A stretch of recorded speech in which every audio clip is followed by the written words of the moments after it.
Howdy, howdy, howdy. Nearly Senior Citizen here. Greetings, boys, girls, and all of our non-binary friends, and welcome to this, another brand new day. Yes, indeed, a thumbs up for that. The sun has risen because our planet continues to spin on its axis, and that's a good thing.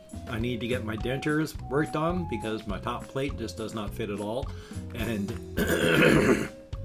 when things like this that are made out of plastic don't fit and they have a rock point, that rock point becomes a stress point, and then a stress point becomes a fracture point. So I need to get these worked on as quick as I can. Thumbs up. Anyway, though, welcome to the Shelton, Washington weather report. Also, there are plenty of spiders now. Spiders are coming out, so there's baby spiders, and there's big spiders, and there's spiders everywhere.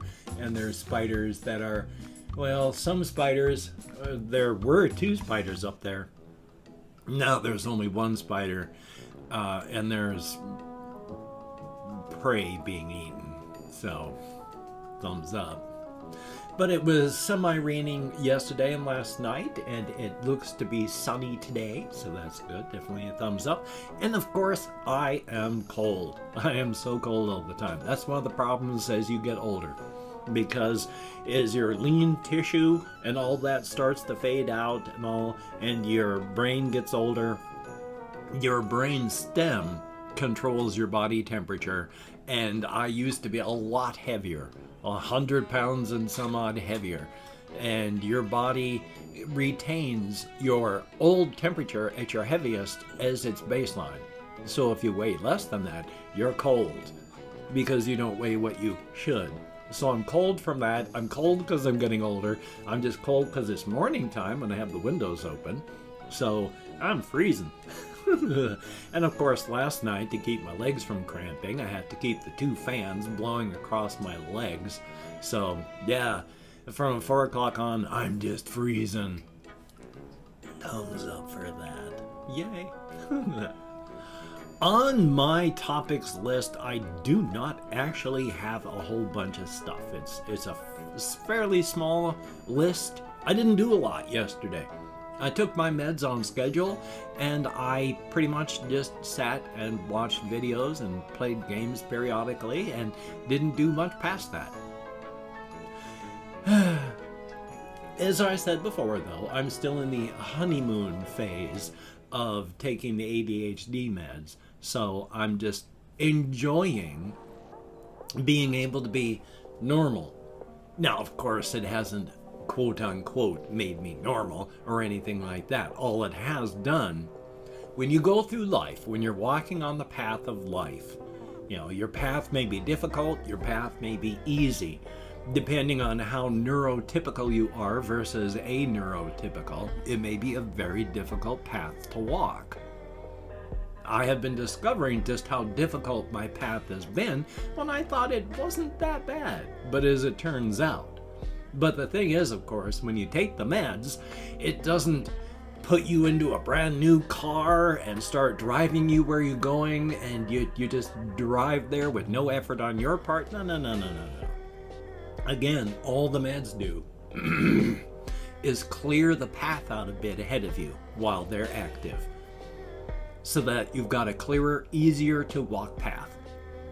You still have to do the work. You still got to get the habits changed. You still have to go, okay, I've got the energy, I can focus, I need to do things. So you got to get up, you got to push. It just clears the path to make it easier for you. And one of the things that I do like a lot about being on the ADHD meds is the fact that it just slows time down. I keep talking about this one, and I'm going to, because it's still, for me, amazing. Because I have mentioned before, will mention again, my life has been, especially since my wife died, it's been days past like hours and weeks past like days. And when I'm on my meds, days past like days. I will be ready to go to bed, feeling like I have done a whole day. I'm not tired, I'm not sleepy, but I feel like I've been up forever. And it's only noon. I mean, not right now. I'm saying when this happens, and it's only noon. Time slows down so much, and for this, it's like I'm finally being able to feel and react to stuff like normal people, so woof. It's a good thing. It's just, I still got to get used to it, and I've got to start doing the extra stuff necessary instead of continuing to walk like I've always walked. Except now there's no reason to walk that way. I can walk on a normal path when my meds are in me. I don't have to walk the odd way that I've had to walk my whole life because I'm on a weird path. I mean, we're all on our own weird paths. Every single one of us is walking an individual, unique path. And every one of us walks our paths in their own unique ways. It's just, once again, I use bell curve as a sort of thing because you've got, those who, there's the larger number of people that react in a normal way and that most people tend to act very similarly. And then the reactions break off as you get off to the outliers of the rest of the people. Those that are really, really good and those that are really, really bad. And that's when I speak of a bell curve, that's the only thing I mean. I know it's a dangerous term to use, especially since racists have been trying to use IQ, which the whole IQ thing is racist, but they really lean into it. There's a whole bunch of eugenics and stuff inside of it. It's really unpleasant. Most of the stuff that we deal with today has really, really unpleasant history, background, and world stuff to it. So yay on that. After all, in the United States, the police force that we count on every day was originally designed to go out and capture escaped slaves. So, yay. Anyway, though, one of the things I talked about yesterday was life ending as humor, and how I think it is not all jokes. You have to read the room and read the joke correctly. And these are dark jokes. They're not light and fluffy jokes.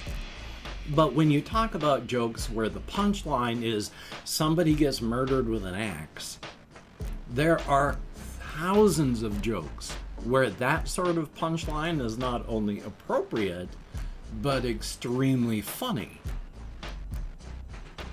There are also as many, if not more, where, again, it is extremely inappropriate. I mean, you don't want to have a joke for children where the punchline is, some scary person comes out and murders all the children with an axe. I mean, that would be frightening. That would be bad. But that's just one of the things I talked about yesterday.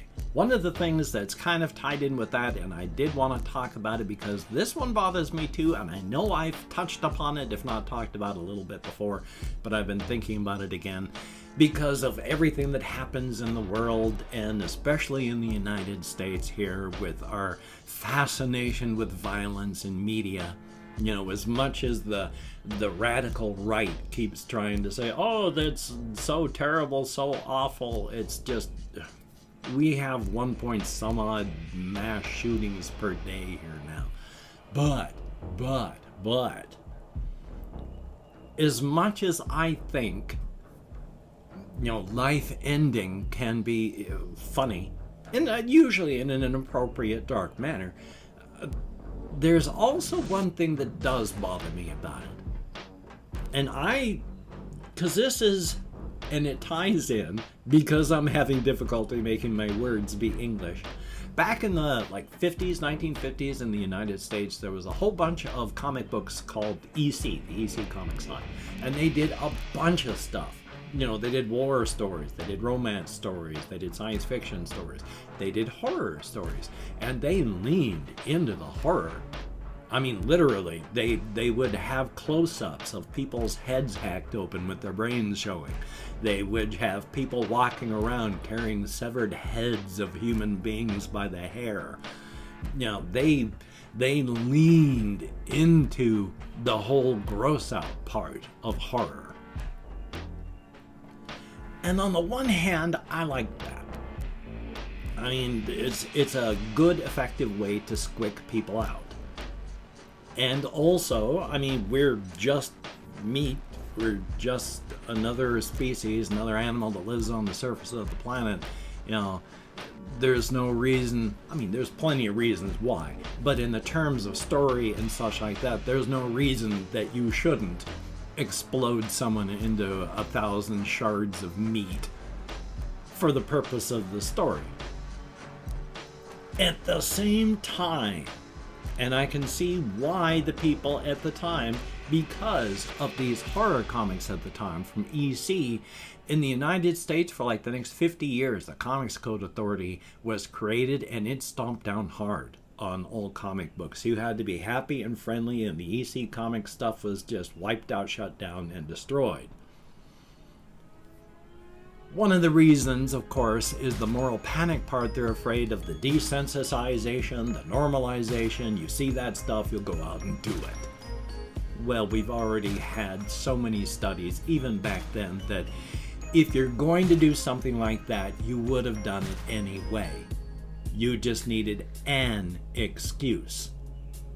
And that just happened to be the one. And there are plenty of excuses. The sun shone today. You know, people can latch on to anything. You can't remove all triggers from the world because everybody's triggers are different. And so, they were worried about the normalization and the desensitization. And on the one hand, I think, you know, having your characters walk through a room full of ankle-deep, thin meat slurry that used to be a room full of talking human beings before the grinders came out, that's fine. And at the same time, yeah, you really shouldn't desensitize and normalize the destruction and life ending of human beings. I mean, we are people. That shouldn't be normalized, the destruction of your own species. That's not really a good, healthy thing. But at the same time, it can be dark humor, dark laughter, laughing at stuff that's horrific so that you don't cry is all valid and good. And this is why you can't just make those blanket, the horror stuff is bad, you can't show it anymore, because also being able to see that stuff they have shown also helps people process things. And being away from it doesn't give you any way to process stuff. So there are reasons and times to have, you know, treating someone as just a side of beef, as they're still alive, is actually a good thing. Not for the person, of course. We are still talking fiction here. Reality, no. But fictional stuff, yeah. And in fact, my personal views on horror, now that I fully understood the difference between puzzles to be overcome horror and inevitabilities horror, I've had further understandings on things as time has gone by, and I've come to a greater understanding of that. On inevitabilities horror, the more innocent people that are, you know, taken apart like a cheap toy in violent, bloody, and extremely painful ways, the better. The better. The more someone doesn't deserve it, the more they should be taken apart in violent, bloody, and horrible ways. Only in fiction, again, and only in inevitabilities stuff. Amelia, just a minute. Kitty wants to get out again. I'll let her out in a moment. In puzzles to overcome stories, no. But in inevitability stories, yeah. And again, another day I'll try to talk about, to reiterate with my fuller understanding of things because of meds and therapy, about the difference between puzzles to overcome horror and inevitabilities horror. Because I get offended by some stories and some horror stories when I think it's one type, but it turns into another. But once you realize it's an inevitability story instead of a puzzles to overcome story, you can go, and you can appreciate it for what it is. Definitely a thumbs up on that. And I've opened up 24 hours worth of comments in my community tab, and I'm going to go through and thank 20 to 25 people for having left me a comment. I am not reading the comments right now. I'm going to go through afterward, thumbs up each one I read, answer as many as my executive dysfunction will allow. Excuse my voice. Will allow, and I am getting better with my ADHD meds, so thumbs up on that. If I mispronounce a username, no disrespect is intended. I am an American English speaker, and even though I count American Sign Language on the fingers of this hand with my depression, fibro, mildly treated ADHD, and more, I'm sometimes lucky. Sometimes lucky I can remember anything at all. So let me call up my Chrome, and we have Amatsukami Mikaboshi. I am nowhere close, but thank you very much. And Beef Feet, I like that name, and thank you very, very much for the comment. Joshua Katanatso, I'm nowhere close, but thank you very much. And Nando Rice Charuti, again, one day I hope to pronounce your name properly, but until then, thank you very much, and good to see you in the comments. We have Bubs, greatly appreciated. Doughboy, thumbs up and thank you. We have Elena Hume, thumbs up. I Am Pro, greatly appreciated. Ascension Arc, thumbs up and thank you much. Life as a Pop-Tart with Crippling Depression, that's a heck of a title, and thank you very much. And Jacob Campbell, greatly appreciated. Jasmine Pseudonymous, there we go. I'll blame it on my dentures. And Fargron, greatly appreciated. Reda Daro, R-E-D-A. D-E-R-O-U-A. Thumbs up and thank you very much. And we have Coco's, hello. And Moises, L-O-M, thumbs up. And Johnny K, greatly appreciated. Kanashi, thumbs up and thank you. Colin Reisenauer, greatly appreciated. Philippe Spedding, thumbs up. And that's it, actually. But what was it, 18 people? Thumbs up and thank you. All of you who did, and all of you who didn't, but still watched. You get me out of my head, into the world, dealing with real people, greatly appreciated to no end. Definitely a thumbs up on that. If you could check out my various links down below, like Twitter, Facebook, Patreon.com. If you could become a Patreon.com patron, like one of these beautiful and awesome people, that would be beautiful and awesome. Oh, excuse me. And if you'd like to help me out without sending money through the patronage, I have a PayPal link down below. And if you'd like to help me out without sending money at all, I have an Amazon wishlist link as well, with hopefully things like Reptisand and cat food and hamster bedding. If you could check it out, that would be very cool. Do not feel obligated. I do not feel entitled. And if you cannot donate, or you simply do not donate, I take all good wishes and I deposit them in the bank of my heart where I draw interest, so thank you very much. And if you could toss me a like, I appreciate all the positive validation I get from my existence. Definite thumbs up. And of course, if you could hit the notification bell on the subscription button, that would be very cool. A definite thumbs up on that. Thank you so very, very much. And of course, all right. Amelia, just a moment. I have no idea where the duck head of scorn is, and I know the horse head of encouragement is out there somewhere, which leaves only the grand and powerful artifact, the lobster hat. I don't know. Amelia, you will wait. Ugh, gotta love cats. So what is going to happen with the duck head of scorn or the horse head of encouragement? Hopefully nothing horrific, but we shall see, so hang in there. And of course, Black Lives Matter, and stop Asian hate. Good golly, Miss Molly. And during these very hard times where cats are scraping against doors where you're trying to make videos, please try to stay as safe and creative as you possibly can during these hard times. Amelia, you will wait. So, if you don't have to go out, please don't go out. If you do, wear a mask, wash your hands, try not to touch your face, maintain your social distancing, and if you can get vaccinated, get vaccinated. I have my appointment for my second shot, and so, well, thumbs up on that. So, you take care. Have a great day today. I will see you on the flip side, and that is a definite thumbs up. This may be janky physics, my friend, but at the same time,